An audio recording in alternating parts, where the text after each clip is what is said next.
Então, bom dia a todos. Bom dia. E nós vamos pedir que o Espírito Santo ilumine a nossa formação. Nós estamos reunidos em nome do Pai, do Filho e do Espírito Santo. Amém. Amém. Vinde, Espírito Santo, enchei os corações dos vossos fiéis e acendei neles o fogo do vosso amor. Enviai o vosso Espírito, e tudo será criado, e renovareis a face da terra. Oremos. Ó Deus, que instruístes os corações dos vossos fiéis, com a luz do Espírito Santo, fazei que apreciemos retamente todas as coisas, segundo o mesmo Espírito, e gozemos sempre da sua consolação. Por Cristo, Senhor nosso. Amém. Então, bom dia, Emília, Maria Emília. Bom dia. Você pode se apresentar, embora para nós o principal é saber que você provida, o resto são detalhes. Oi, desculpa, Ricardo, é para me apresentar? Isso. Tá. Meu nome é Maria Emília, né? Eu sou de Campinas, sou mãe de 3 filhos, 2 netos. A primeira apresentação principal, né? O ser humano. Depois vem aquela monte de porcaria que a gente põe lá, que é doutor disso, doutor daquilo, que não serve para nada, né? Mas vamos lá. Sou casada com o diácono João Vicente, eu sou médica, sou proctologista. Sou graduada em teologia pela PUC, sou mestre e doutora em bioética pelo São Camilo e especialista pela USP, porque eu fiz questão de passar na bioética do mal antes um pouquinho, né, gente? Estou brincando, até foi bom passar lá e ver o outro lado da bioética. Mas, e sou da comissão de bioética da CNBB. Eu vou colocar os slides, a gente vai conversar um pouquinho sobre terminalidade da vida, né? Numa perspectiva cristã católica. Eu tenho, depois se vocês quiserem eu posso dar, eu tenho um artigo sobre isso publicado na RED, né, a Revista Eclesiástica Brasileira. Eu tenho um capítulo de livro também, e é legal porque a perspectiva é diferente. Na RED eu coloquei na visão cristã católica. E nesse artigo que foi até foi para Teologia e Bioética do Paraná, né, o livro, que também são uma linha cristã, mas eu fiz questão de trabalhar usando conceitos só laicos, para provar que tudo que a gente fala e que a igreja fala, você pode, mesmo sem usar a igreja, sem usar argumentos religiosos, provar que está certo, porque Deus está sempre certo, né? A gente não precisa nem falar, olha, não, porque Deus falou, não. Você fala e a verdade está lá. É o que você estava falando, né? A verdade, você olha, foi a Elaine que falou, a gente vê a verdade ali que aparece, né? Então, eu vou colocar os slides, o João está aqui do meu lado, se eu errar, porque a nossa classificação, a dele não, a minha, é BIOS, bicho ignorante operando o sistema aqui, tá? Então, peraí, vamos lá. É tela inteira? Compartilhar. E agora? Clico aqui. Compartilhar. Depois compartilhar, não foi.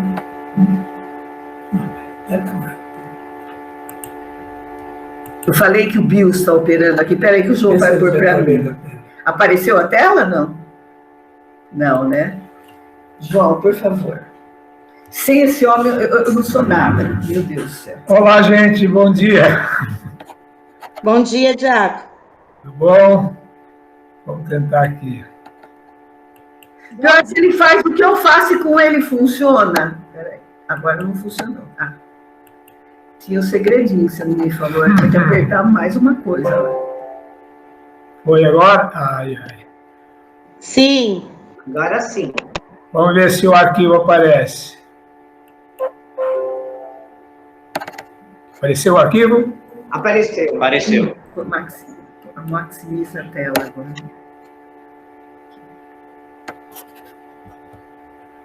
Tá.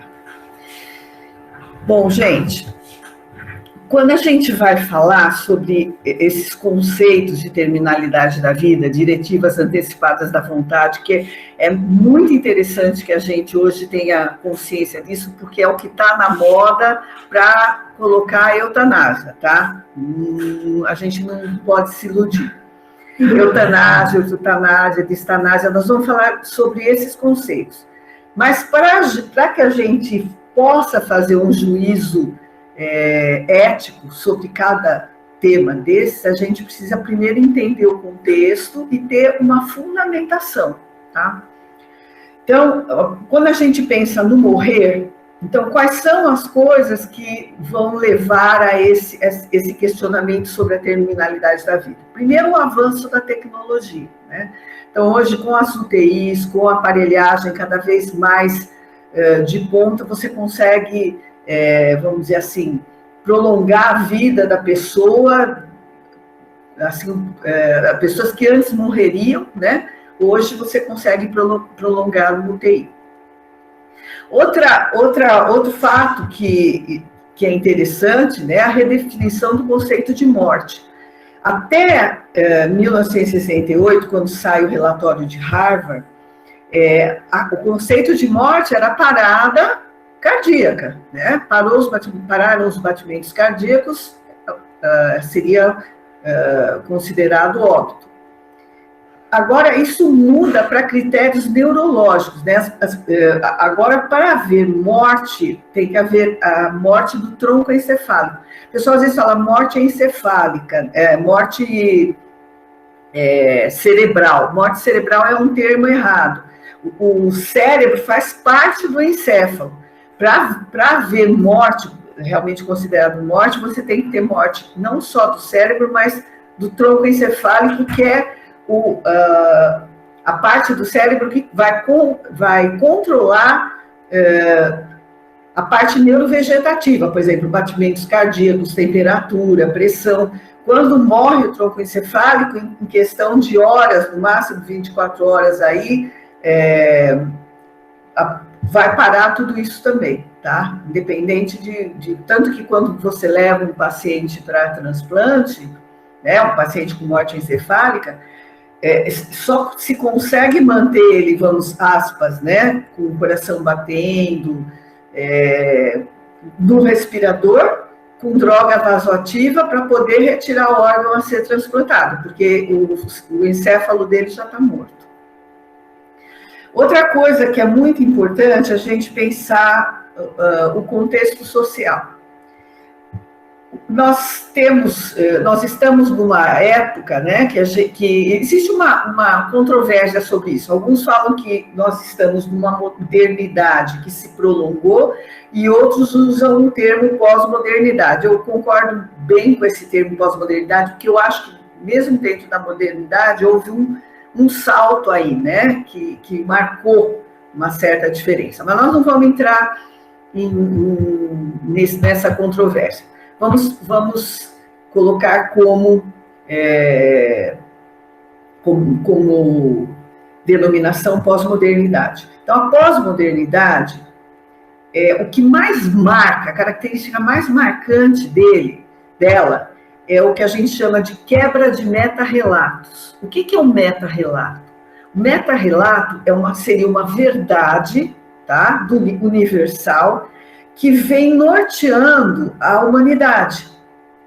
Então, o que é? Na verdade, é um referencial, é um paradigma, né? Os meta-relatos são paradigmas. Nós estamos numa sociedade que diz, olha, não existe mais verdade absoluta, ou seja, eu quebro os meta-relatos. Aquilo que vinha norteando a humanidade não existe mais. Então, o que isso gera? O que a gente vê hoje, relativismo, né? Não existe verdade absoluta, cada um pensa de um jeito, tudo é verdadeiro, tudo é ético. Então, essa marca da sociedade é super importante que a gente tenha consciência dela. Outro ponto é a questão do hedonismo, né? Você tem que ter prazer, ter qualidade de vida considerada como viver da melhor forma possível, tendo o maior número de coisas possíveis, né? Uma ligação, ou seja, você tem que ter prazer a qualquer preço, né? Viver mesmo em detrimento do outro. Então, o que isso vai gerar também é um utilitarismo. As pessoas hoje não têm valor ontológico, ou seja, elas não têm um valor por serem pessoas da espécie humana, mas o valor que elas têm é socialmente atribuído, né? Você tem valor se você tiver utilidade, se você tiver, enfim, é um valor que ele foi tirado, né? O ser humano, ele tem a sua dignidade, nós vamos falar sobre dignidade humana, que é o parâmetro que vai nos nortear para o raciocínio filosófico, teológico. E é o individualismo, é óbvio, né? Se você é uma pessoa que você procura o melhor para você, você tem direito a sempre ter o melhor, você se torna individualista. Então, esse é o contexto que nós vamos ver essa temática que nós colocamos aqui embaixo, tá? Então, muito importante é a questão da dignidade humana e autonomia, tá? Esses dois conceitos vão nos guiar para...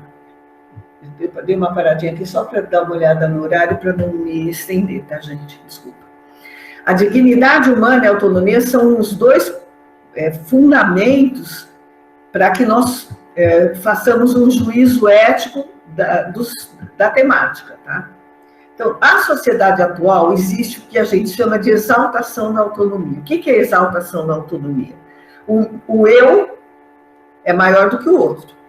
Então, aquele que tem mais força, aquele que tem mais utilidade, aquele que tem mais poder, ele pode subjugar o outro.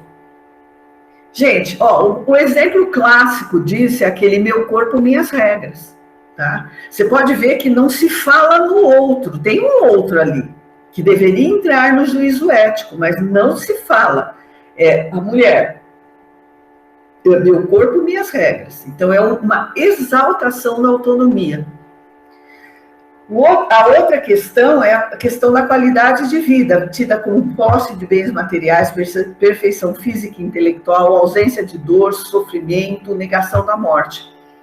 Gente, se a gente pensar no conceito de qualidade de vida bíblico, é muito fácil, tá ali, né? Vamos pensar no maná. O maná, ele se estragava se você recolhesse a mais do que você precisava. Então, a Bíblia, claro que fala vida e vida em abundância, mas a vida em abundância é ter o necessário, é como o maná. Não essa qualidade de vida em que você tem supérfluo, não tem sofrimento, não tem... É totalmente diferente o conceito, né, bíblico e o conceito do mundo. Aqui, qualidade de vida versus sacralidade da vida. Então, São João Paulo II, da Evangelium Vitae, né, eu aconselho quem não leu a ler essa encíclica, é maravilhosa, né? São João Paulo ele era realmente... Ele tinha realmente aquilo que nós estamos falando hoje, né? Ele realmente se posicionava, ele era um papa que tinha realmente, não tinha medo de falar, e falava com suavidade, né? Ele vai dizer, olha, gente, como realmente tem muito a ver com o que está acontecendo. A consciência moral, tanto do indivíduo como da sociedade, está hoje, devido também à influência invasora de muitos meios de comunicação social, exposta a um perigo gravíssimo e mortal, o perigo da confusão entre o bem e o mal, né? Principalmente no que se refere ao fundamental direito à vida. Quando a consciência, esse luminoso olhar da alma, chama bem ao mal e mal ao bem, está já no caminho da sua degeneração mais preocupante, da mais tenebrosa cegueira moral. Olha que leitura que ele faz. E é isso mesmo que a gente vê. Gente, hoje, para exemplificar, olha, é um paradoxo, mas estão colocando matar como um direito humano. Quer dizer, você pode fazer um aborto, é uma morte, você está matando o ser humano no início da sua vida. E é visto está sendo forçado, está sendo colocado como um direito humano. A partir do momento que for colocado como um direito humano, qualquer um de nós que se disser contra, está indo contra os direitos humanos, percebe? É muito grave tudo isso. Então, a dignidade humana na teologia católica, de novo, São João Paulo II, né, ele é citado pela Congregação para a Educação Católica, a fonte da dignidade humana tem 3 dimensões. No homem enquanto tal, só por você ser alguém da espécie humana, você já é digno. Essa afirmação, e é uma afirmação que está lá no Concílio Vaticano II também, nos ajuda muito quando a gente discute com a sociedade laica, quando você não pode usar os 2 outros argumentos. No homem criado à imagem e semelhança de Deus, porque a pessoa vai olhar para você, né, dizendo, mas eu não acredito em Deus. No homem inserido no mistério de Cristo, à luz de sua sombra redentora.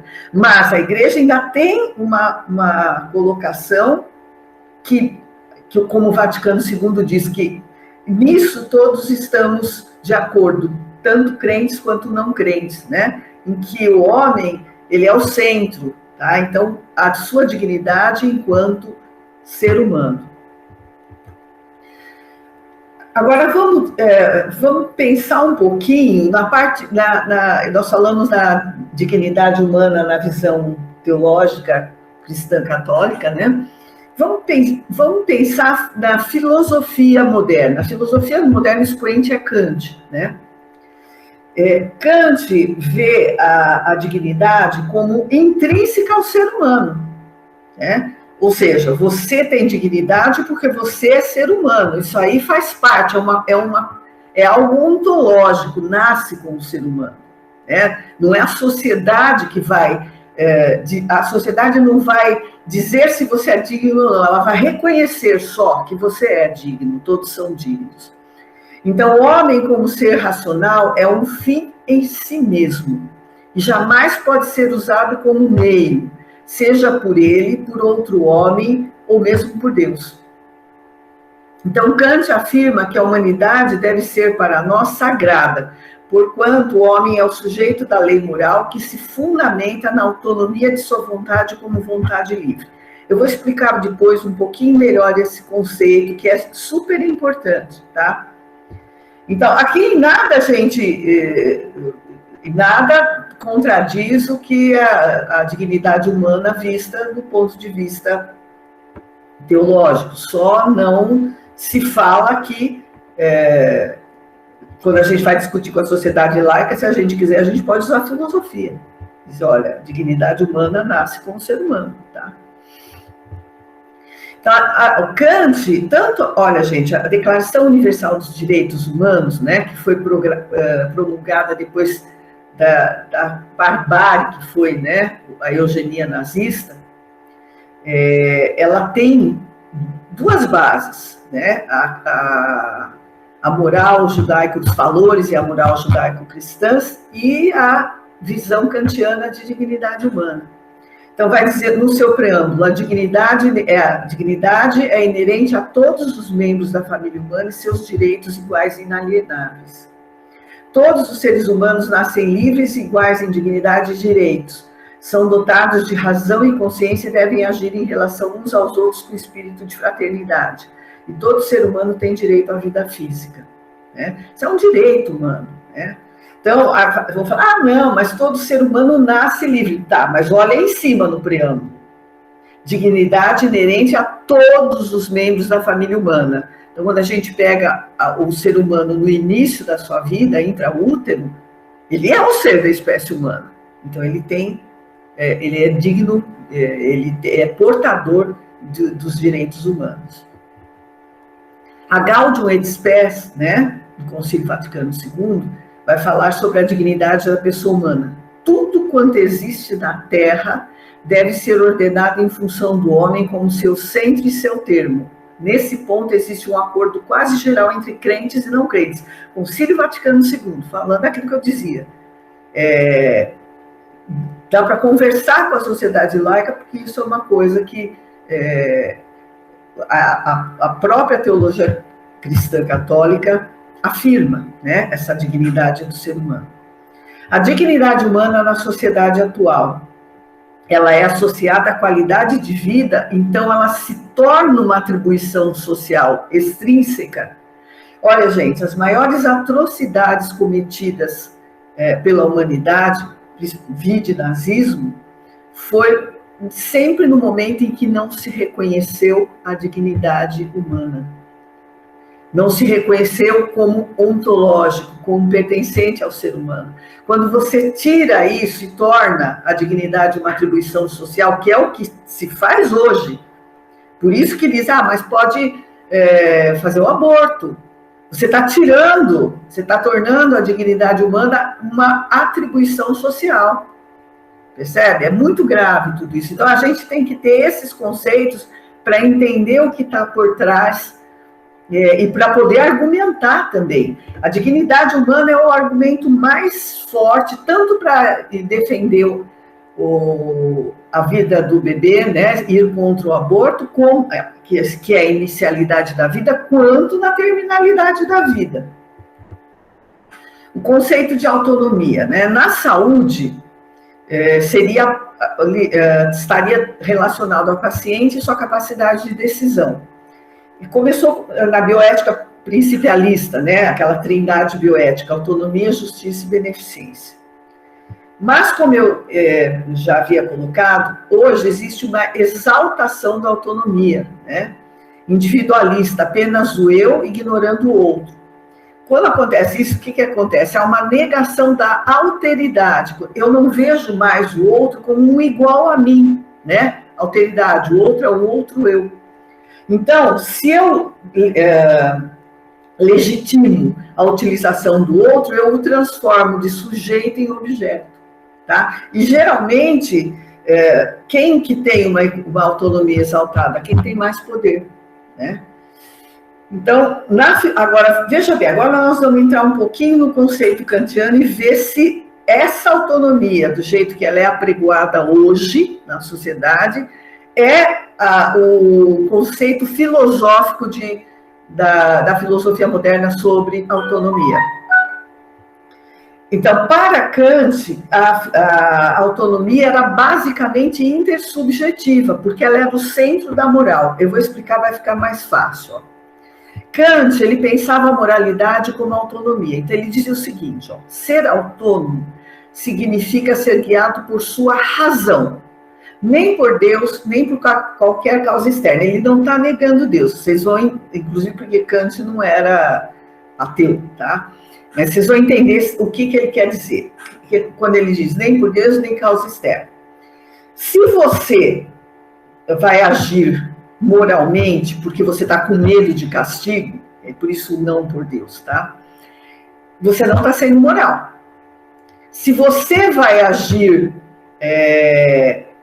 um ato, né, moral, você acha que está sendo moral, mas você faz aquilo para ter uma recompensa, você não está sendo moral. Então, qual é a única coisa que deve guiar a moralidade? A sua razão. Por isso que a autonomia é fundamental para a moralidade. Mas olha o detalhe dessa autonomia. O ser humano é responsável por seu comportamento moral. A moralidade exige do agente moral a perspectiva do outro como centro, cujo bem deveria ser sempre buscado. Percebe como é diferente da exaltação da autonomia? Você tem que ser autônomo para ser um sujeito moral, mas ser autônomo significa o quê? Ter o outro, agir pela razão, ter o outro como centro, cujo bem deve sempre ser buscado. Então, é totalmente diferente, é um conceito intersubjetivo, relacional, né? Não essa exaltação da autonomia de hoje, que você simplesmente risca o outro. E olha que a gente está falando um conceito filosófico aqui, não estamos nem falando teológico. Então, o ser humano é um fim em si mesmo, nunca um meio. Olha que bonita essa frase de Kant, né? Cada coisa tem o seu valor, ser humano, porém, tem dignidade. Dignidade humana e direito à vida, né? Os avanços da medicina que vão levantar esses questionamentos bioéticos sobre a terminalidade da vida. A secularização, né, que leva, que a gente vê a qualidade de vida hoje, né, diferente da qualidade de vida bíblica, não tem mais sentido dor, sofrimento e morte. Mas por quê?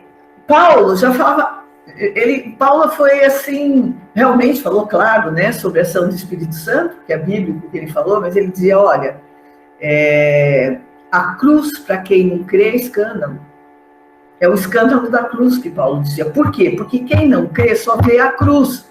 E você parar na dor e no sofrimento, se você não conhece a ressurreição, é escândalo. Então, nós, cristãos, não buscamos o sofrimento de forma nenhuma.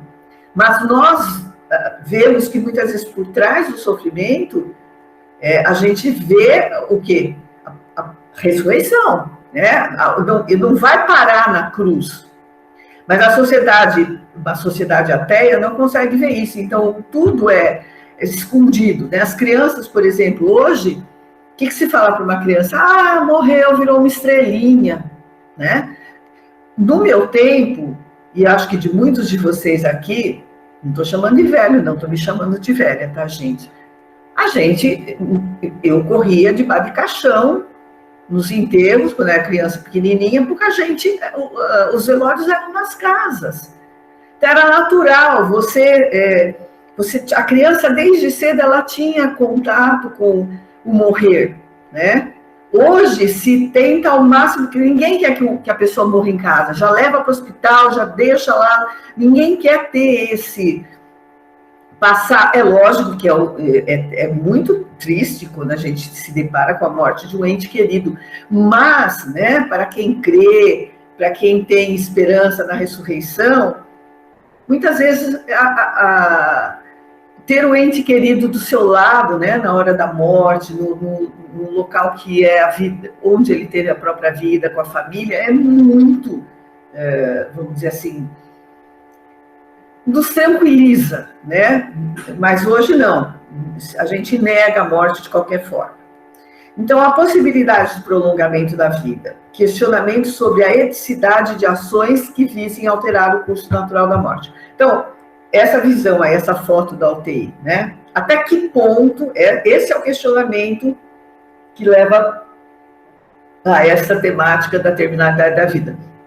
Até que ponto é ético eu prolongar a vida. Então, vamos agora para os termos, né? Visto essa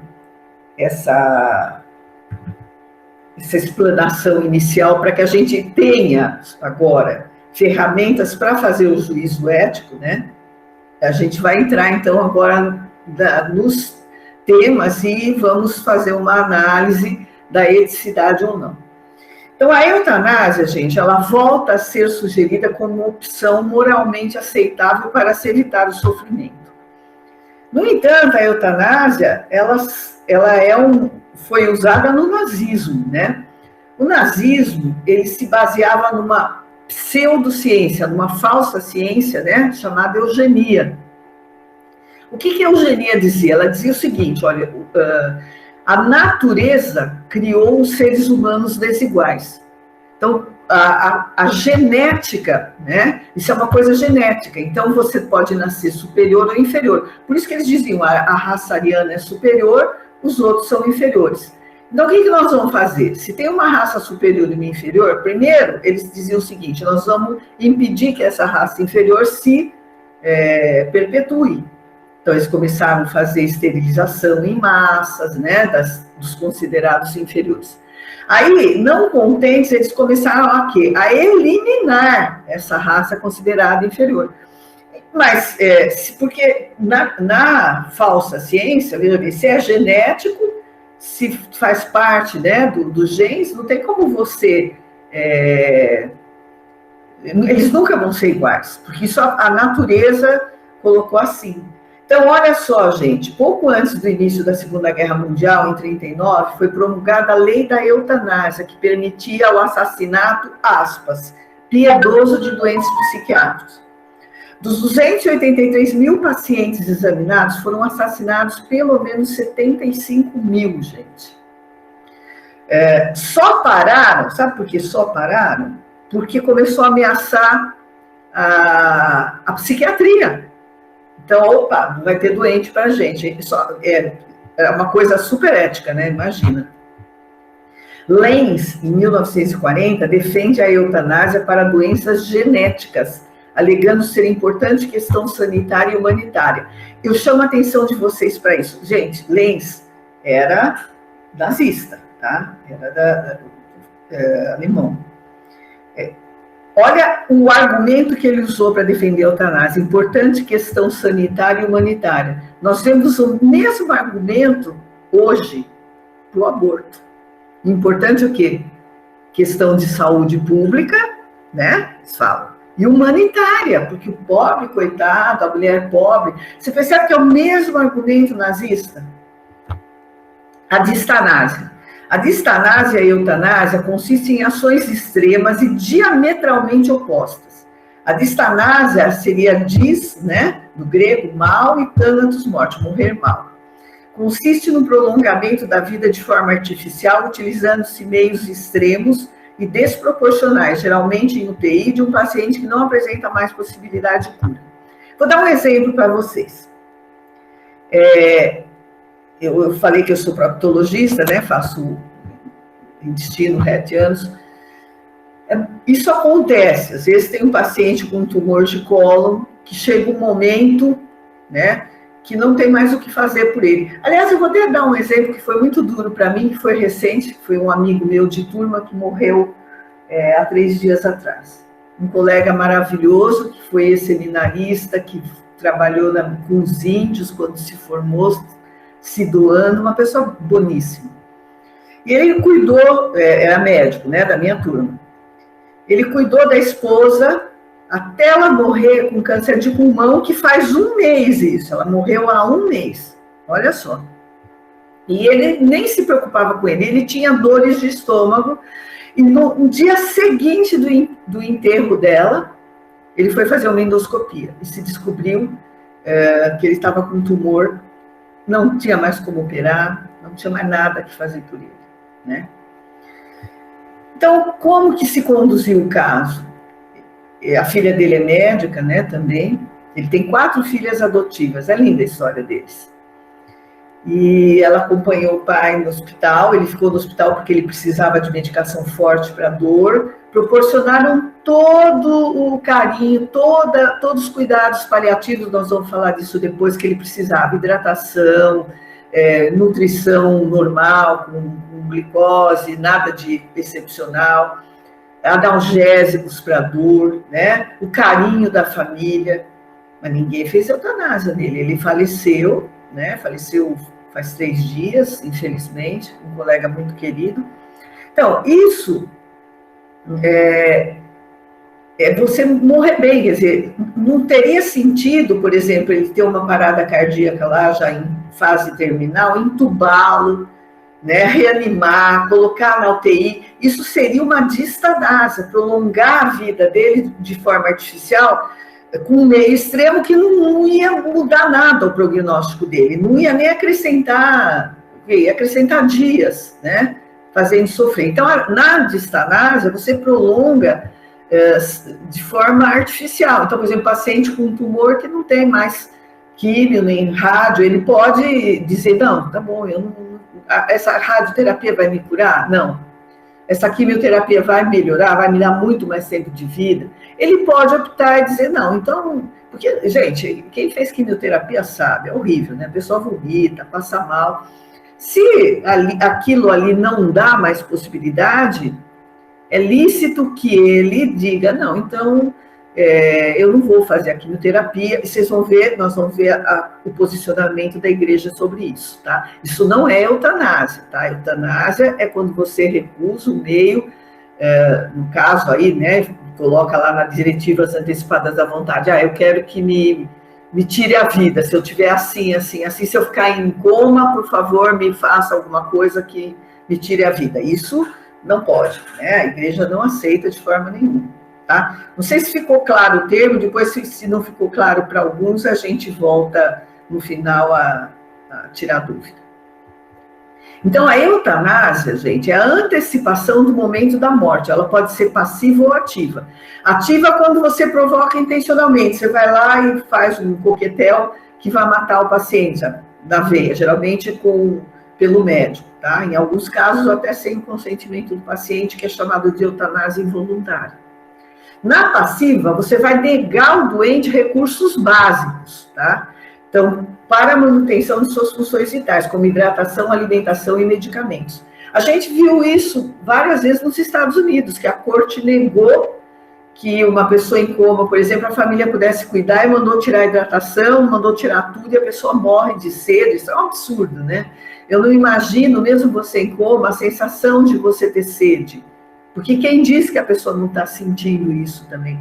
Então, aquele caso da Karen Young Killan, né? E agora a gente tem visto, muitas vezes, eu já vi vários casos na Inglaterra de crianças que eles resolvem, não, essa criança não tem prognóstico bom, não vai ter qualidade de vida e se nega tudo, qualquer tratamento, tá? Então, isso é uma eutanásia, tá? Não, isso não totalmente antiético. Então, a Sagrada Congregação para a Doutrina da Fé define eutanásia como uma ação ou omissão que, por sua natureza ou nas intenções, provoca a morte, a fim de eliminar toda a dor. A intenção não é ruim, podem ver, ó, a fim de eliminar toda a dor. Mas o meio, né, e o que é totalmente antiético. Quer dizer, você, para eliminar a dor, você elimina a pessoa, o paciente. Então, o magistério da Igreja Católica defende a dignidade da vida humana e sua inviolabilidade desde a concepção até a morte natural. E inúmeros documentos. Eu vou fazer algumas citações só para a gente ficar ciente. Então, o Concílio Vaticano II denuncia os crimes contra a vida, tais como toda espécie de homicídio, genocídio, aborto, eutanásia e o próprio suicídio voluntário. A instrução sobre bioética Dignitas Personae vai dizer: a todo ser humano, desde a concepção até a morte natural, deve reconhecer-se a dignidade de pessoa. A Evangelho Vitae faz 51 citações sobre a dignidade do ser humano e afirma o direito à vida desde a concepção até a morte natural. A declaração sobre a eutanásia da Congregação para a Doutrina da Fé vai dizer o seguinte, ó: a vida humana é o fundamento de todos os bens. E ninguém pode atentar contra a vida de um homem inocente. Tão inaceitável como o homicídio, a morte voluntária ou o suicídio. E a declaração vai dizer, olha, às vezes o pedido do doente para morrer é uma súplica por afeto.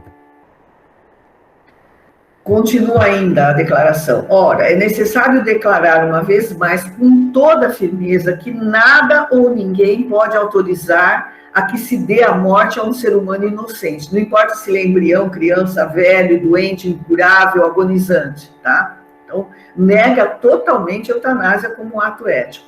E também a ninguém é permitido requerer esse gesto homicida para si ou para outro. E também não há autoridade alguma que possa legitimamente impor ou permitir. E a gente tem visto isso no mundo hoje, né? O juiz dá que sim, que vai ser feito, e a família pode chorar, pode espernear. Aqui no Brasil, graças a Deus, não, porque a vida é um direito constitucional. Mas nos Estados Unidos é comum. Você pode chorar, dizer, mas eu cuido, é minha filha. Não. Judicialmente, ela vai ser feita a eutanásia e pronto. Trata-se, com efeito, de uma violação da lei divina, de uma ofensa à dignidade da pessoa humana, um crime contra a vida e um atentado contra a humanidade. A Evangelho Vitae faz 35 citações sobre a eutanásia. Então, em uma sociedade onde a vida só tem sentido no prazer e bem-estar, isso é Evangelho Vitae, tá? O sofrimento se torna sem significado e a morte uma libertação reivindicada. Nós já falamos sobre isso. E vai dizer ainda, olha, a eutanásia vai parecer um meio lógico e humano, não tenham dúvida. Eu tenho visto os últimos congressos de bioética, tá? Começar já a infiltrar a noção de que eutanásia é realmente um ato de caridade, tá? Um ato bom. Da mesma forma que se tenta colocar a ideia do aborto, se tenta colocar a ideia da eutanásia. Não tenho dúvida. Mas é assim mesmo. Já vinha a agressão à vida no início e fatalmente vai vir a agressão da vida no fim. E a Evangelho Witt vai dizer, porém é um dos sintomas mais alarmantes da cultura da morte de uma sociedade eficientista que tem por base a eficiência produtiva, onde uma vida incapaz carece de qualquer valor. A gente vê isso, né, já no aborto eugênico. Né? Mas tem má formação, melhor eliminar. Vamos dar liminar para abortar. O que se justifica como uma atitude de compaixão, muitas vezes tem razão, uma visão utilitarista, né? Você concorda que uma pessoa doente, ela vai ocupar um leito, vai ter custas para a sociedade, então, às vezes, o que está por trás é a questão do dinheiro, né? E ainda a Evangelho Witt vai dizer, é mais grave ainda quando a eutanásia é feita contra a vontade da pessoa. Também são moralmente inaceitáveis o suicídio assistido. Então, quando a vida do fraco é abandonada na mão dos mais fortes, perde-se o sentido da justiça, né? E o verdadeiro atentado à liberdade, o Evangelho Witt vai dizer, é o poder absoluto sobre os outros e contra os outros, né? Isso é que é o verdadeiro atentado agressivo, né? A exigência de legitimação jurídica dos atentados contra a vida, alegando-se uma sociedade plural, em que o Estado deve reconhecer o direito de escolha da pessoa, revela um relativismo ético, que é o que a gente falava, percebe o que está por trás? Mas é isso que se tenta colocar. Não, mas a sociedade tem que reconhecer o direito da pessoa de querer morrer, né? Então, o Estado deve tutelar os direitos inalienáveis da pessoa humana, das quais o primeiro é o direito à vida. Gente, isso aqui é Evangelho Witt, tá? Não é colocação minha. Eu estou pondo até o número, se vocês quiserem procurar. Deve apoiar-se em critérios morais, né? Objetivos, e não em decisão. Isso é importante, decisão de consenso. A gente não pode cair nessa armadilha. Vamos fazer um consenso para ver o que a sociedade pensa. Porque é muito fácil os poderosos, os que militam em favor da morte, inverter as coisas e fazer com que o consenso vá para o lado deles, né? Em questão de juízo ético, não existe consenso, existem fundamentos éticos para você fazer o juízo. Não é questão mas todo mundo acha que é bom. Não, um ato mal, ele é intrinsecamente mal, não importa se um monte de gente fale que ele é bom, né? Então, a legitimação da eutanásia pelo Estado favorece a diminuição do respeito pela vida. E aí entra também a questão da objeção de consciência. Gente, quando for visto como um direito humano, se colocarem a eutanásia como um direito humano, como estão colocando o aborto, o médico vai ser preso quando ele não fizer. O médico vai ser penalizado, porque você está atentando contra um direito humano. E aí é a objeção de consciência, né?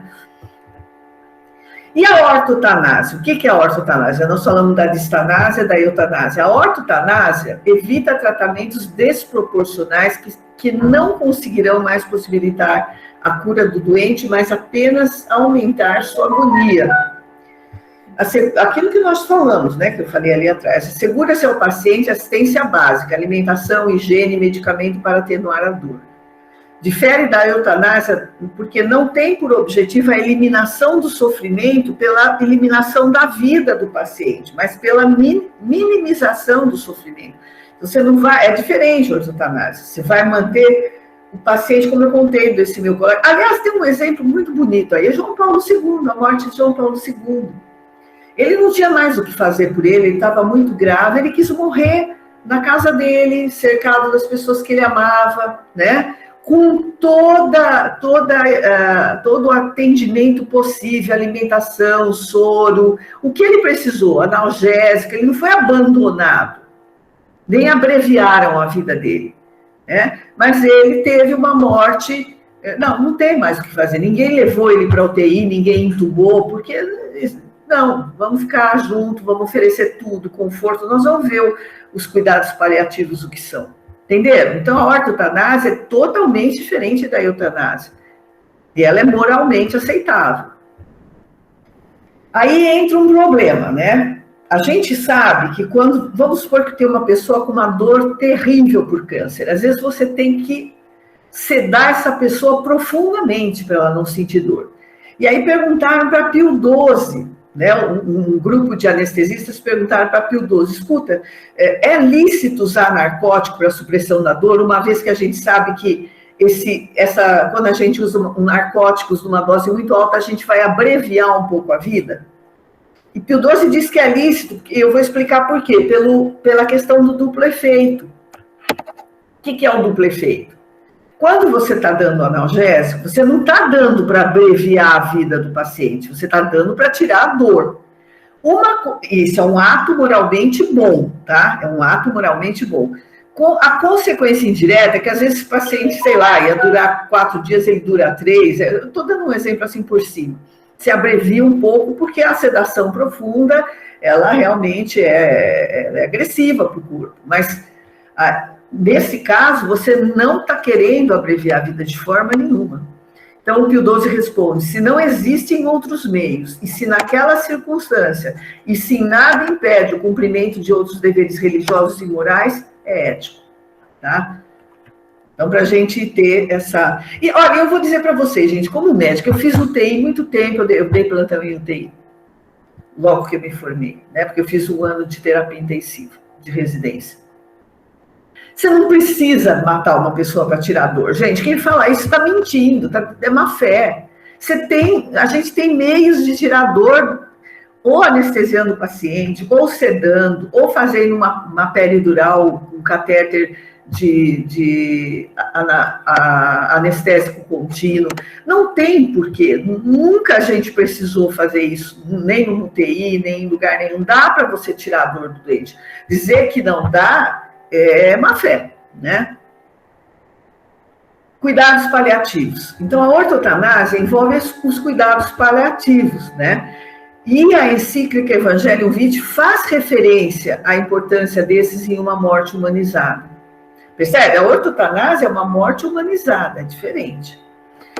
Vamos ver a definição da Organização Mundial de Saúde sobre cuidados paliativos. Então, uma abordagem que melhora a qualidade de vida dos pacientes e familiares, né?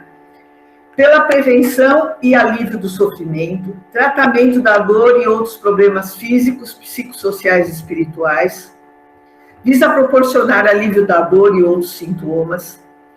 Agora, olha esse detalhe. Organização Mundial da Saúde. Afirmam a vida e o morrer como um processo normal, não tendo a intenção de acelerar ou adiar a morte. Então, você vê que, para a Organização Mundial da Saúde, eutanásia não faz parte dos cuidados paliativos.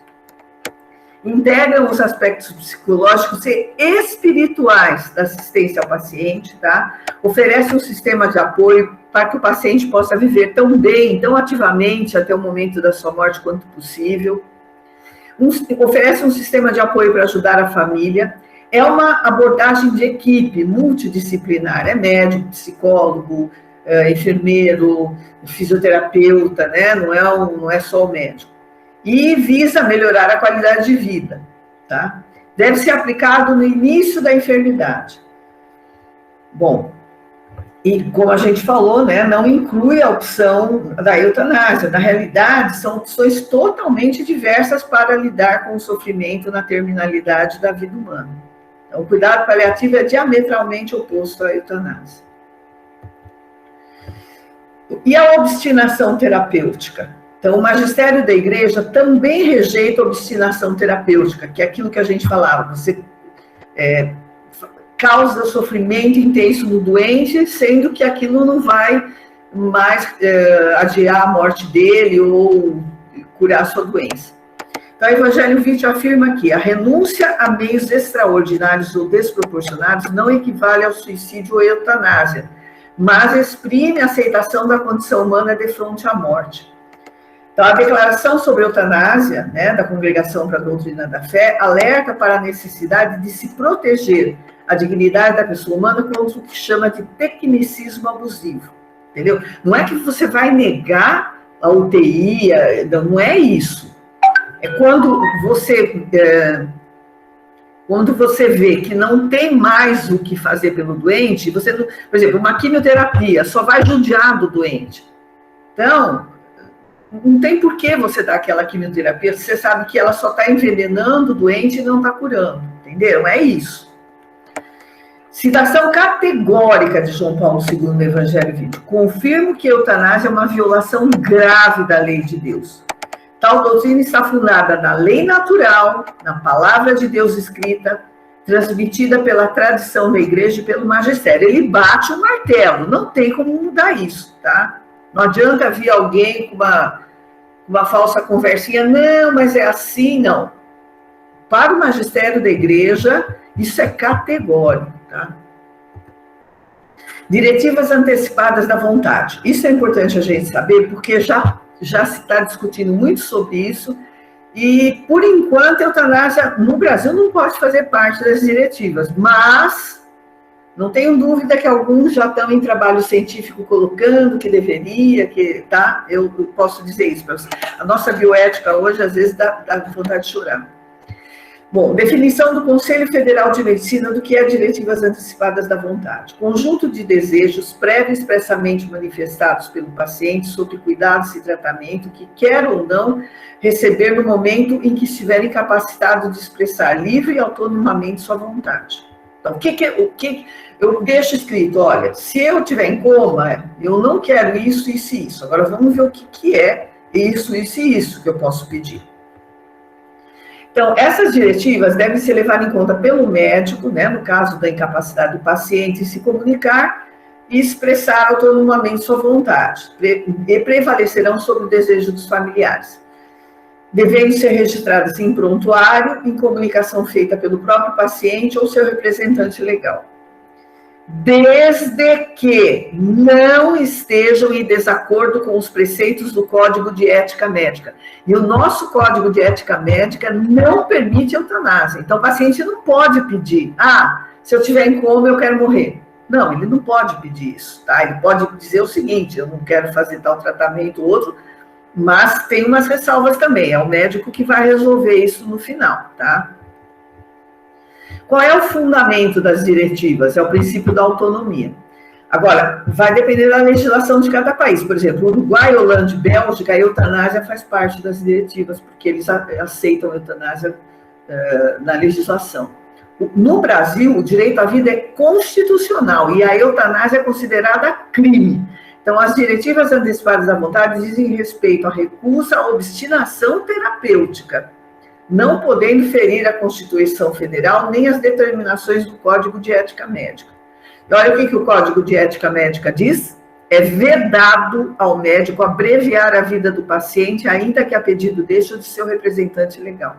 Então, nos casos de doença incurável e terminal, oferecer todos os cuidados paliativos disponíveis, tá?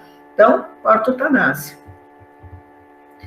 Declaração sobre a eutanásia da Congregação para a Doutrina da Fé. Desculpa, gente, eu não desliguei aqui o celular.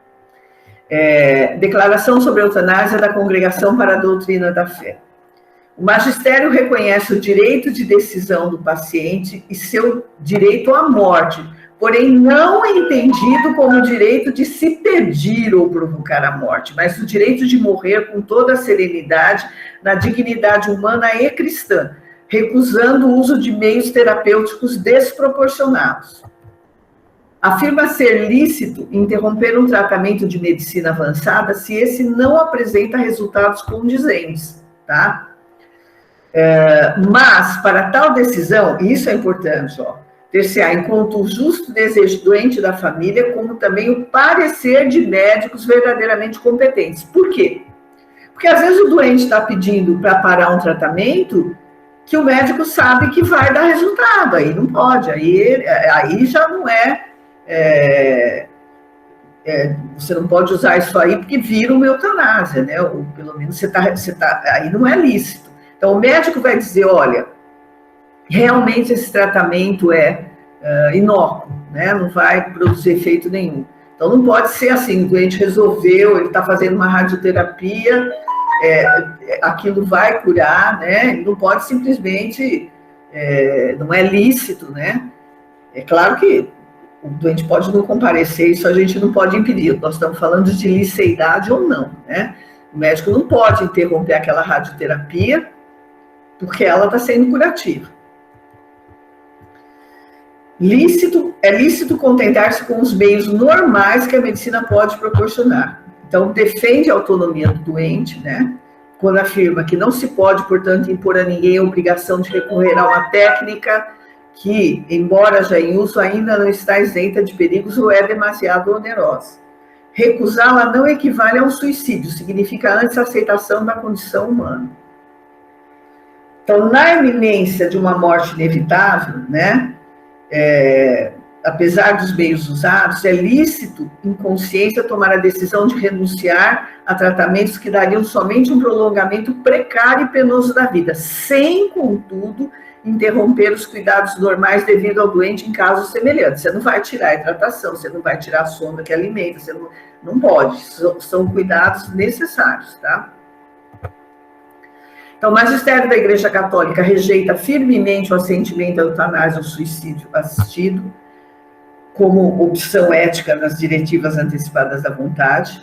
A vida não perde sua dignidade em seus momentos finais. Outro perigo das diretivas, gente, é essa questão da autonomia do doente, né? O próprio Bouchard e Children, lá sobre, vamos dizer que foram os pais do principialismo, vão dizer o seguinte: não existe autonomia plena. Você imagina um doente que está com dor, que está acamado, que está sofrendo, tá? Será que ele está em posse da sua autonomia plena ou está fragilizado, tá? Por isso que é importante o médico nesse momento, tá? Para fazer o discernimento. Para concluir, para responder a esses questionamentos bioéticos sobre diretivas antecipadas da vontade, à luz da doutrina cristã católica, deve-se ter por fundamento a dignidade humana como a entende o magistério da Igreja Católica, resgatando-se a sacralidade da vida humana. Respeitar a autonomia do doente não deve significar desrespeitar o direito à vida, o que levaria a ferir sua dignidade humana. É isso, gente. Obrigada. Podemos conversar aí se vocês quiserem, tá? Deixa eu ver como que eu tiro isso aqui agora.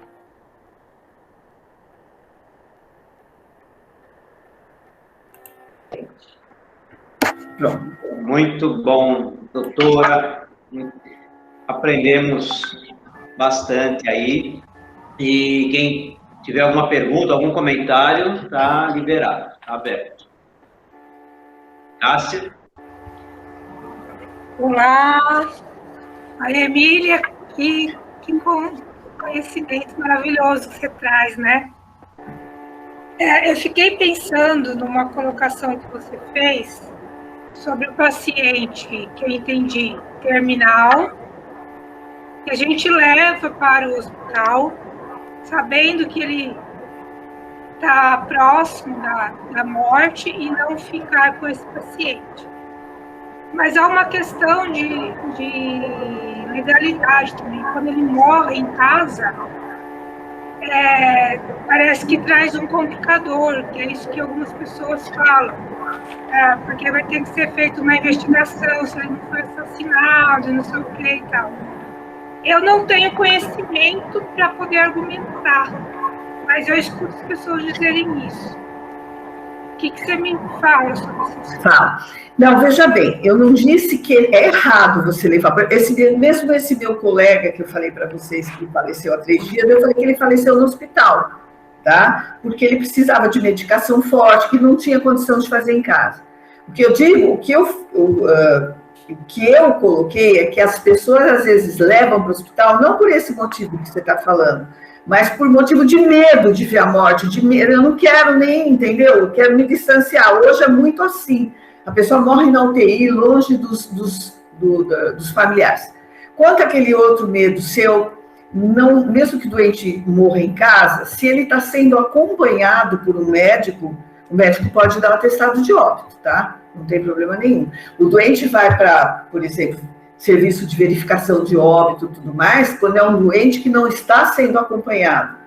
Então, se você tem um doente que está sendo acompanhado no serviço de oncologia, se sabe que ele já está sem problema nenhum, ele morreu, você entra em contato com o médico e o médico pode fornecer o atestado de óbito.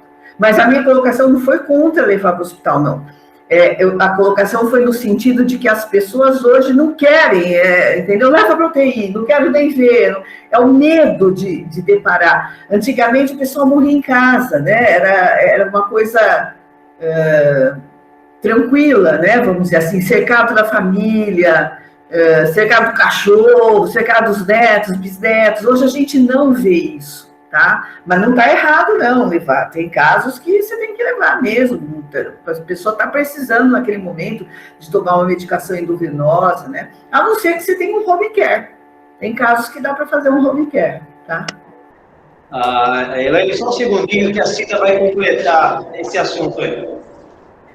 Então, o que a doutora falou, a gente viveu na nossa família, com a minha irmã, que eu falava que era minha irmã, né, porque pela diferença de idade ela me amamentou, e é justamente isso, ela já estava com câncer, né, lutando há quase 3 anos, muito agressivo, e só que ela teve um tratamento onde a assistência médica dela fez o acompanhamento.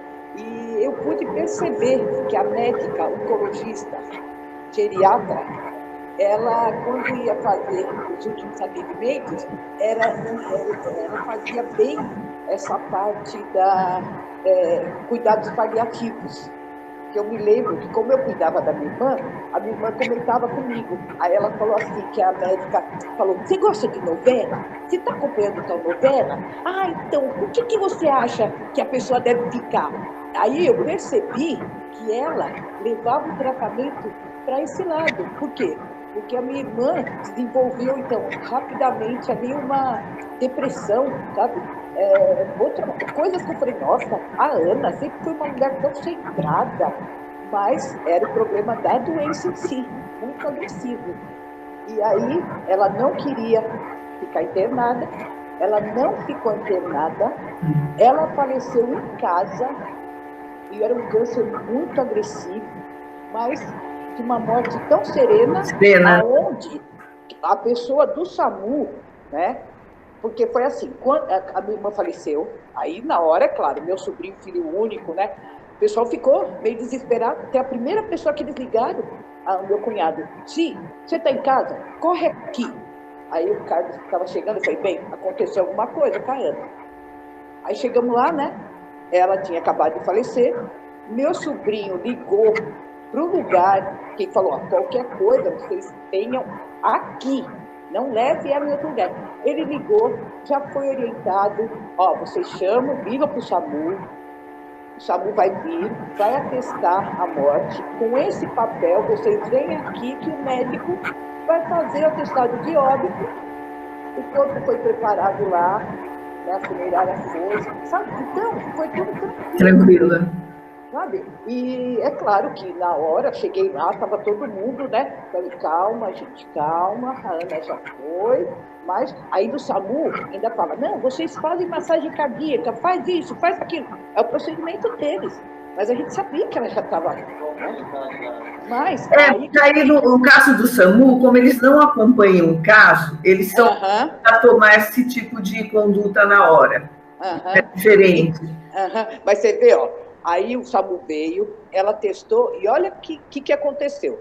A médica pegou e falou, olha, eu sei que a situação é complicada, é um momento delicado, mas eu gostaria de parabenizar a família, porque a gente fica feliz quando a gente vê que um idoso parte numa dignidade junto com o carinho da família. Olha que situação, sabe? Nossa, esse família, né? Foi o melhor exemplo de ortotanásia que eu possa ter dado na palestra toda. É isso. Gente, é isso que ela colocou. É isso a ortotanásia, isso são cuidados paliativos. Tá aí. É esse exemplo, é clássico. Foi maravilhoso você ter colocado isso. Elaine? Lá vai eu. Eu tive um testemunho, eu tenho um testemunho de um caso de ortotanásia. Agora, em maio, aconteceu praticamente comigo. Minha avó, 95 anos, caiu e quebrou o fêmur. Ou quebrou o fêmur, por isso caiu, né? Que os médicos falam que é normal acontecer. Ela foi internada no dia 10 de abril, no Hospital das Clínicas, porque ela já sobrevivia há 16 anos com 20% do rim, né? Então, as minhas tias cuidavam, uma em especial que ficava com ela todos os dias, as outras cobriam a minha tia para descansar um pouco. Elas todas já têm idade, e elas cuidavam da alimentação, para minha avó ter uma vida, né, para prolongar a vida, mas minha avó andava, falava, era super lúcida, brincava, tudo ok. Então, minha avó caiu, foi internada no Hospital das Clínicas, que já cuidava dela, e ela fez a cirurgia, correu tudo bem na cirurgia, porém, o rim não respondeu mais. Então, eles deixaram a minha avó em observação lá no hospital mesmo, porque para levar ela para casa precisava de alguns cuidados. Minhas tias são bem de idade já, sim, 70 anos para cima, todas elas, porque minha avó com 95, né? Então minhas tias também têm idade, ia dificultar muito para elas, e não tinha possibilidade do home care, porque elas não têm convênio, né, e etc. Então ela ficou no hospital, e nos cuidados paliativos, eu achei até, como eu já aprendi aqui na Defesa da Vida, eu achei até, assim, eu falei, nossa, o Hospital das Clínicas tem cuidados paliativos, né? Tudo bem. Aí, não liberavam a visita, porque ela estava numa ala que não tinha Covid, então, para entrar lá, era bem restrito, só foi uma pessoa que acompanhou e depois foi embora. Mas uma hora liberaram a visita, porque ela foi para um outro andar e liberaram a visita. Então, eu iria visitá-la no sábado, dia 8, antes do Dia das Mães, porém uma tia quis vir, aí eu troquei com essa minha tia, e aí falaram para mim, Laine, você vai no domingo.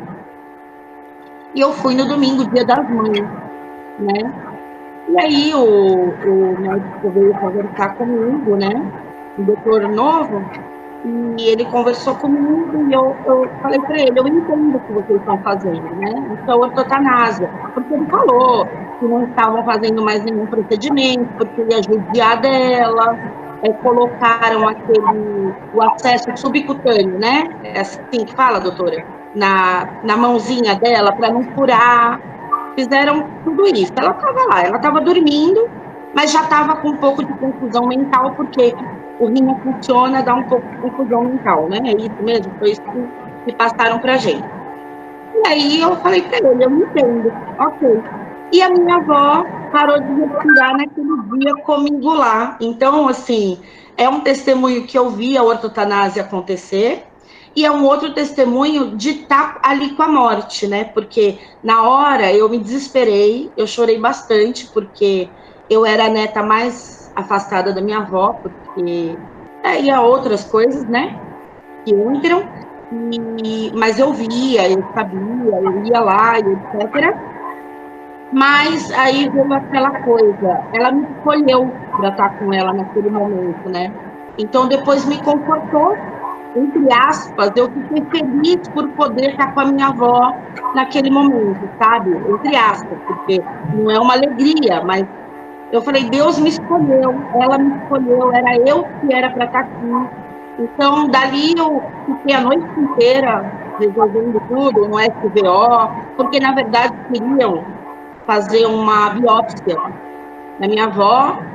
Biópsia não, do IML, como é que é? Necrópsia. Autópsia.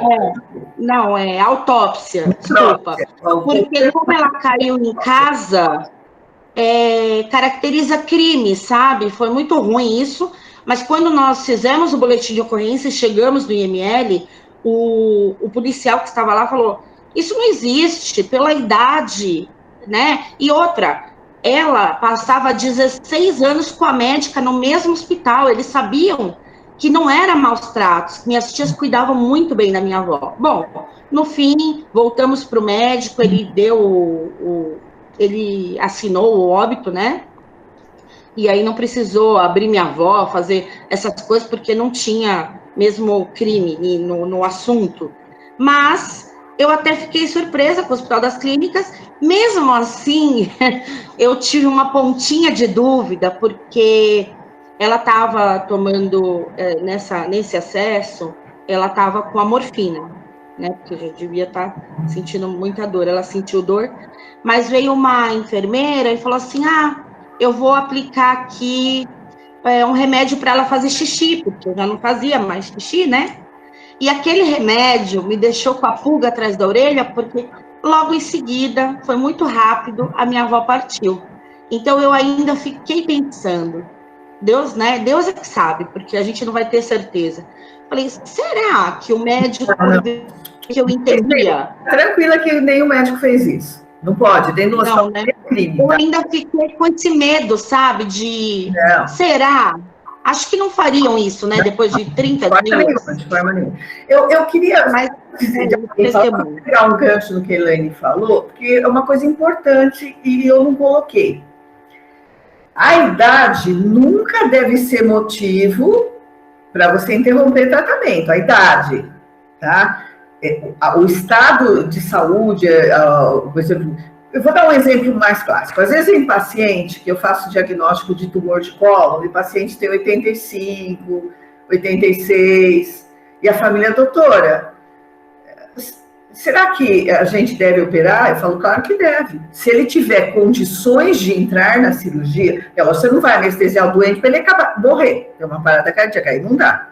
Mas se ele tiver condições clínicas, deve sim, a idade nunca deve ser um fator para você não tratar. E olha, é interessante porque esses velhinhos depois eles voltam, né? E voltam assim bem e vivem mais até porque não dá tempo do tumor da metástase e outras coisas, eles iam viver aqueles 2 anos a mais, então você não pode entender. É o que aconteceu com a avó dela, por exemplo, ela caiu, mesmo com a idade, fizeram a cirurgia, tá? Porque não poderia dizer, não, ela tá velhinha, então não vamos operar. Se tem condição cirúrgica, clínica, cirúrgica, deve ser feito, claro. A menos, é o que eu disse, que o cardiologista diga, olha, quando vocês induzirem anestesia, esse paciente vai morrer. Aí, né? Então tá bom, então vive mais uns dias sem expor o paciente a isso. Não sei se vocês... Então foi até bom ela falar isso, porque eu esqueci, né? Nunca, idade nunca. Mesmo quando a gente faz alocação de recursos, né? Eu fiz um artigo para uma comunicação para o Congresso de Bioética agora sobre alocação de recursos, e eu coloquei isso, né? Eu coloquei na linha da bioética personalista, que a idade não pode ser meio para que o paciente não receba tratamento, né? Aí foi direcionada mais para a Covid. Doutor Talmir? Será que eu poderia dar só um testemunho rapidinho, mas eu estou com compromisso, doutor? Ok. É 1 minuto. Primeiramente, doutora, parabéns pela formação maravilhosa. Falou tudo dentro de tudo que nós precisamos saber na defesa da vida. A Elaine deu um testemunho maravilhoso também. Eu vou rezar para vocês, que eu vou estar indo para a adoração, e vou estar rezando para que a gente continue esse grupo, porque nós não podemos abrir mão disso daí de maneira alguma.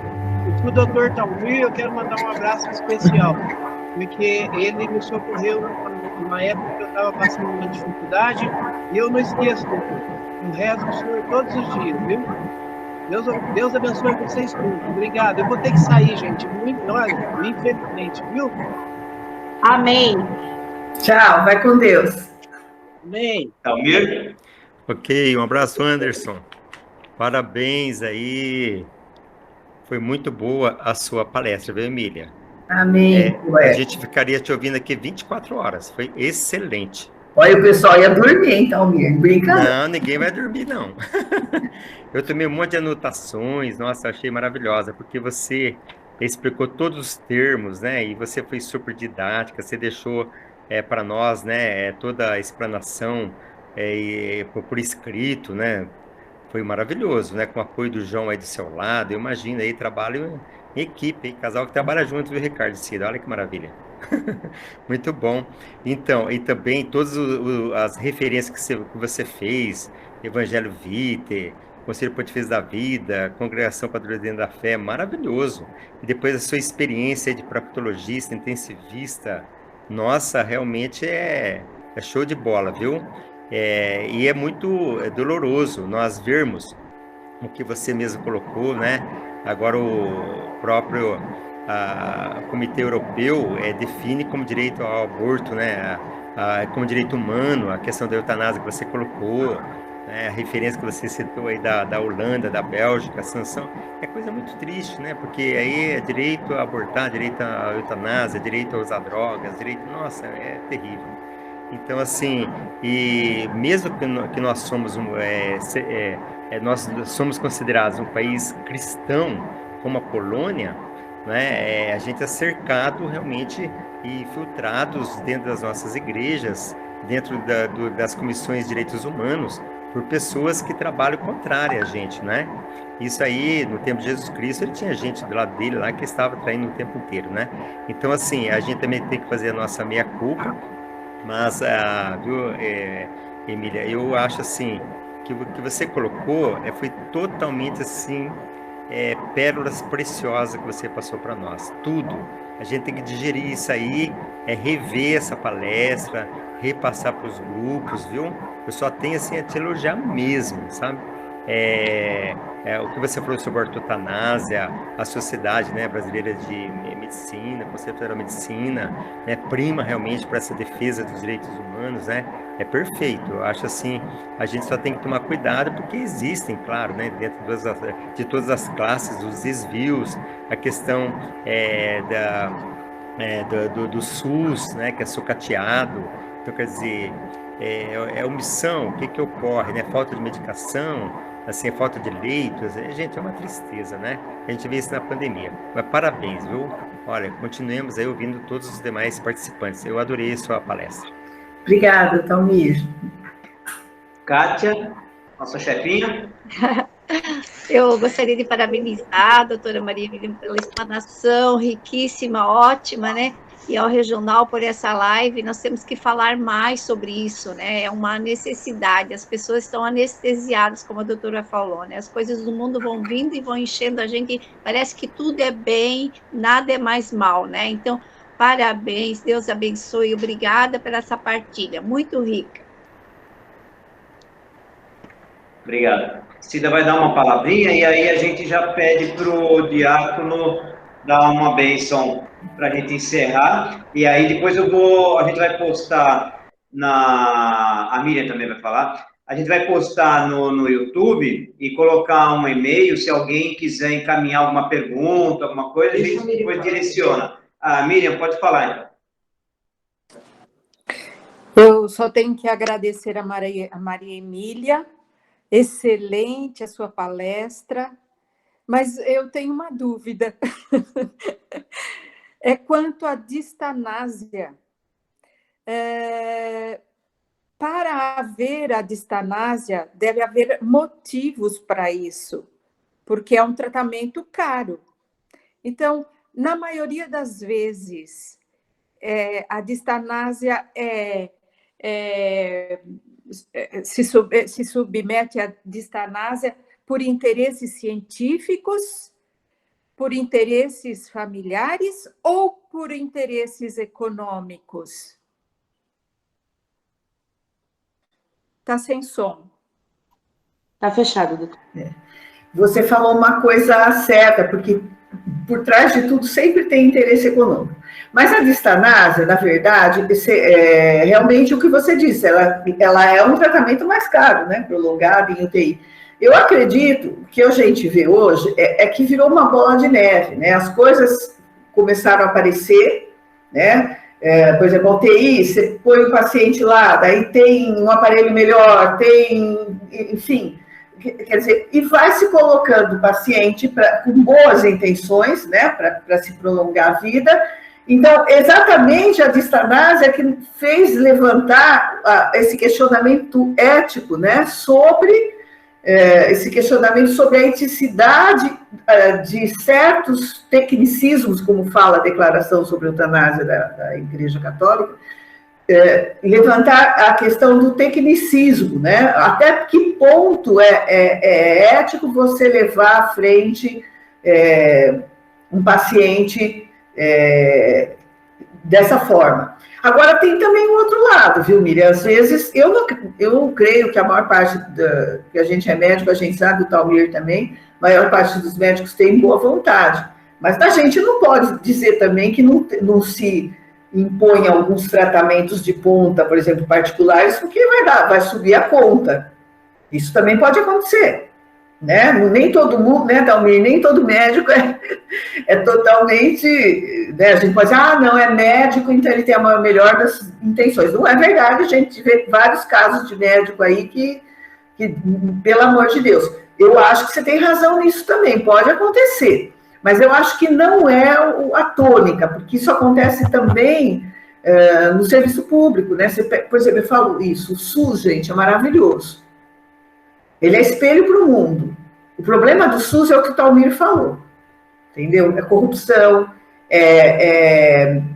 má gestão pior ainda. Então, ele não foi totalmente implantado. Porque se você pegar o SUS, a maior medicina de ponta é no SUS, né? Então, só que não tem para todos. Mas se você vai pegar, por exemplo, um HC, né? Um Unicamp, um hospital, ali tem medicina de ponta. Como não tem, como vai ter só no Einstein, que nem a gente tem aí, eu não tenho no meu convênio uma medicina dessa se eu precisar. Nem sendo médico, eu não tenho. Então, já nem vou para a distanásia que eu já vou morrer mesmo, porque eu não pago convênio tão caro. Mas... Doutora, oi.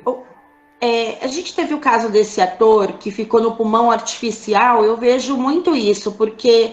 Ali parecia-me, né, que por conta da gravidade do Covid, né, de agravar o caso, o pulmão artificial só fez assim, por exemplo, que é uma fortuna um pulmão artificial, né?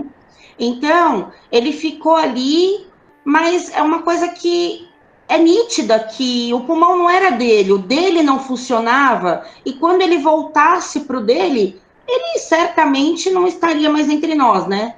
Então, assim, eu vendo, assim, o caso, eu falei, gente, assim, é gastar o dinheiro mesmo e prolongar o sofrimento, não é?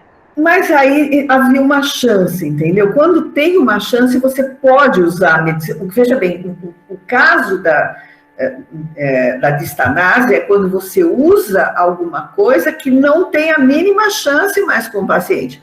Mas se você tem por exemplo, você tem ali um recurso, existe uma possibilidade do recurso devolver a saúde para a pessoa, ele deve ser usado, entendeu? Porque senão a gente nem faria o pulmão artificial. Mas é isso que você falou, realmente é caríssimo, né?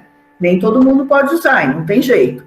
Mas, nesse caso, eu acho que não dá para você considerar distanásia. Ele era um cara novo, sabe, fizeram de tudo para dar um tempo para o pulmão dele se recuperar. Infelizmente, não se recuperou, né? Essas questões são boas para a gente perceber a diferença do que é distanásia e o que não é, viu? Tá? O recurso técnico de ponta, se tem chance, deve ser usado. Tá? O tratamento se torna uma distanásia quando é usado de forma errônea, né? Quer dizer, não serve mais e se usa. Gente, só me dá um minutinho. Se alguém quiser colocar alguma coisa, eu estou aqui ouvindo. Só um minutinho. Não sei se era a Bárbara ou o Nonô que estava querendo perguntar alguma coisa. Eu acho que ela caiu, Ricardo. Caiu, né? Ricardo. Oi. Então, já complementando o que a doutora Emília falou, vocês veem bem, nos Estados Unidos, os médicos não são obrigados, em muitos estados, a fazer o juramento de Hipócrates. E eu deixei até de passar para vocês uma tentativa que está sendo feita, era por Londrina, a universidade, quando na formatura, também não ler o juramento de Hipócrates. Então, você vê, é um absurdo, a pessoa ela pode, assim, livre consciência, tal, poder fazer o aborto, eutanásia, etc. Quer dizer, porque não prima pelo juramento de Hipócrates, né? É uma verdadeira hipocrisia. Então, assim, só complementando, viu, Emília? Eu acho que você... Nossa, é isso que o Talmir colocou, gente, é isso mesmo, Talmir. Eu acho que muitas universidades não usam mais. E aí entra naquela coisa da quebra do meta-relato. Percebeu? A medicina hipocrática que norteou todos os anos, hoje já não é uma verdade, não tem verdade absoluta. Tá? Isso que o Talmir levantou foi em cima, porque é isso mesmo. Eu tenho visto, eu acho...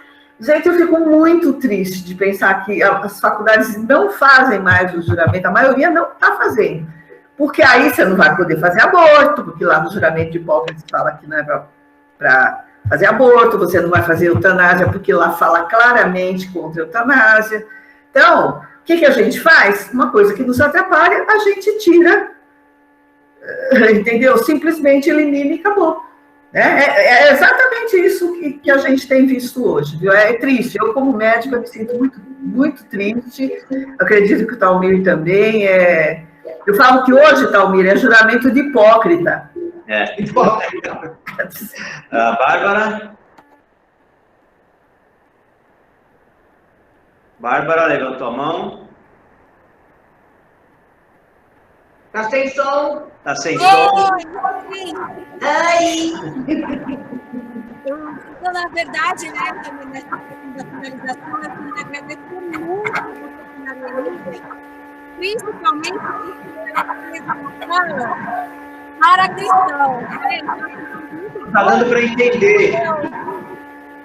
Põe mais perto do microfone, então, se der.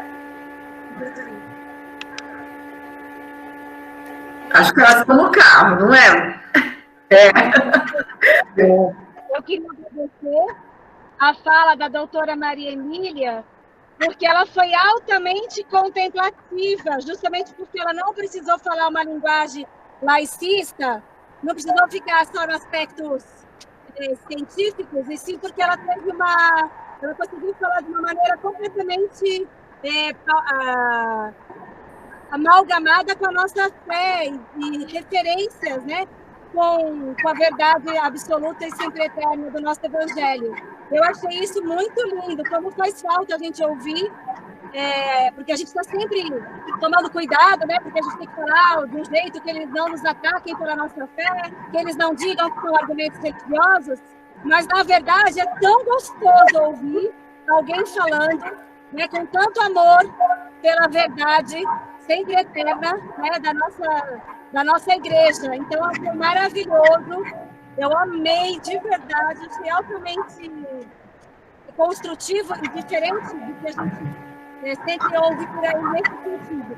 Maravilhoso. Parabéns para a Maria Emília, parabéns para quem convidou, para toda essa comissão, que foi muito bonito mesmo. Foi uma experiência contemplativa. Obrigada. Amém, obrigada.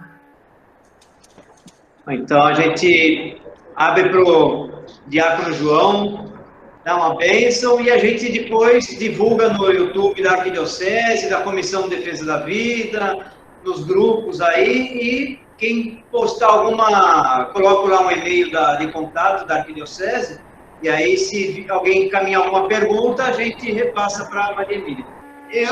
A minha fala seria aquilo que a Nonô falou, porque eu acho que pela minha ignorância, eu odeio quando vem com termos científicos, aonde eu não sou obrigada a conhecer termos científicos, certo?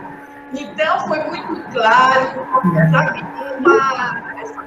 Olha, eu não sei, para mim foi maravilhoso mesmo, Maria Emília, que Nossa Senhora, sabe? Amém. Continue aí, te dando essa força de mulher, né? Agora eu vou usar um termo feminista, te empoderando, tá? Mas que o Espírito Santo te ilumine, porque você tem que iluminar as famílias, os pró-vidas, cada vez mais, que nós vamos brilhar, com certeza. Obrigada. Marta? Eu quero agradecer. Eu quero agradecer muito essa manhã, né, por ter sido convidada a participar dessa formação E eu vi tantas coisas boas que faz a gente refletir muito, que vai acalmando um pouquinho o coração da gente, e a gente tem um pouquinho de esperança, né? Em tudo, né? Apesar de tudo que está acontecendo. E agradecer a pandemia por estar aqui participando, porque em outras formações eu não pude estar, em Campinas, quando vocês fizeram algumas formações, eu não consegui participar, por questões de locomoção e tudo mais, né? Mas hoje a tecnologia me permitiu estar assistindo essa live e eu estou muito feliz e quero levar isso adiante para toda a região Santana aqui de São Paulo, né? E informar as pessoas e fazer com que as pessoas tenham um pouco mais de consciência de tudo, né? E o que a pastoral familiar traz de bom, né? Para a gente poder levar isso para as famílias e cuidar um pouco dos nossos, né? E aprender com tudo isso. Muito obrigada, doutora, por essa manhã maravilhosa. Então, outra coisa, agradecer também a Marta, né? Que ela é que, no conhecimento dela, que eu faço parte daquele grupo que você falou, Maria Emília. Eu nem lembro. POS, né? Tô junto, estamos juntos. É um grupo seleto do BIS, tem bicho ignorante operando o sistema, ó. Eu sou primeirona aí, viu? Então, muito obrigada, Marta. E obrigado a todos, porque a gente vê, sabe? Eu, pelo menos, senti muito, né? Essa sintonia entre todos nós. Eu acho que isso faz toda a diferença para a gente poder lutar mesmo aí, né? Aí contra essa cultura da morte, né? Então, que Deus abençoe a todos e o diácono agora... A Miriam quer falar. Sim, a Miriam. Sim, lembrando que, graças a Marta, foi feita a gravação, né? E que essa gravação seja replicada a muitas pessoas, porque eu estou sabendo que muitos não conseguiram entrar justamente por essa sigla que a doutora falou, talvez, ou pela deficiência de internet, né, às vezes. Então, transmitir para todo mundo essa live, porque foi excelente. Novamente, parabéns, doutora. E nós só temos que agradecer. Um abraço. Diácono. Vamos lá, está me ouvindo? Ricardo, está me ouvindo?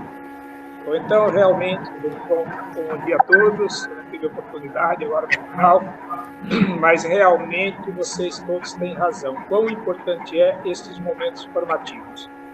Um grupo que para no momento para fazer uma reflexão conjunta, também, além da exposição, também os testemunhos, né? Bom, como vocês podem perceber, eu estou inteiro, não morri de ontem para hoje, né? Porque consegui achar o arquivo, viajamos, pus o arquivo na nuvem, cheguei aqui, não abri, mas dei um jeito de abrir depois. Acho que Deus me ajudou, senão eu não estaria aqui, viu? Mas tudo bem, gente. Então, vamos pedir a intercessão da Mãe da Vida, que interceda junto a Deus para que Ele nos dê cada dia mais, força para este combate, a defesa da vida, para esta convicção, né, que devemos defender a vida desde a concepção até a morte natural. Então, peçamos a Maria a sua intercessão. Ave Maria, cheia de graça, o Senhor é convosco. Bendita sois vós entre as mulheres, e bendito é o fruto do vosso ventre, Jesus. Santa Maria, Mãe de Deus, rogai por nós, pecadores, agora e na hora de nossa morte. Amém. Glória ao Pai, ao Filho e ao Espírito Santo. Como era no princípio, agora e sempre. Amém. O Senhor esteja convosco. Ele está no meio de nós. Abençoe-nos, Deus Todo-Poderoso, Pai, Filho e Espírito Santo. Amém.